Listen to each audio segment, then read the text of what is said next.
À l'heure où je vous parle, nous sommes en plein synode national de l'Église protestante unie de France.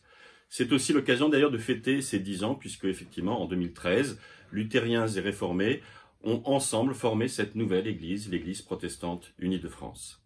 Mais c'est aussi l'occasion de réfléchir à ce qu'est un synode. Les églises protestantes, depuis la Réforme, chacune d'ailleurs, a essayé de s'organiser à sa manière avec ses propres convictions, ses propres traditions. Mais avec une conviction commune à toutes ces églises, celle du sacerdoce universel. Le sacerdoce universel, c'est de dire que nous sommes tous prêtres.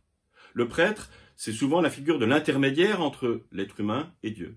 Pour nous, il n'y a pas d'intermédiaire, la relation entre Dieu et chaque être humain est directe. Voilà pourquoi nous sommes tous prêtres, pas plus les pasteurs que d'autres. Et les pasteurs n'ont pas plus à gouverner l'Église, mais nous avons à gouverner ensemble l'Église. Alors parfois on peut dire que ce système que nous appelons dans notre Église presbytéro-synodal, presbytéro pour dire le niveau local, presbytérien, les conseils presbytéraux, synodal le niveau régional et national de décision, on peut parfois reprocher à ce système qu'il est lent.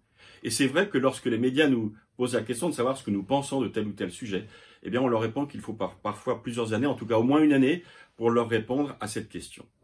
On peut aussi critiquer le fait que ces synthèses successives gomment les aspérités et font un texte peut-être assez fort.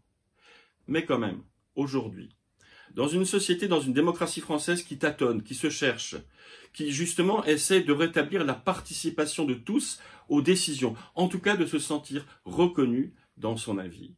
Est-ce que notre modèle, qui n'est pas évidemment transposable directement à la République française, n'est pas une source d'inspiration? Eh bien, je le crois. Cette lenteur, c'est aussi le gage de pouvoir avoir un dialogue les uns avec les autres et que chacun, chacune se sente reconnu avec sa propre conviction. L'unité, oui, mais dans cette diversité.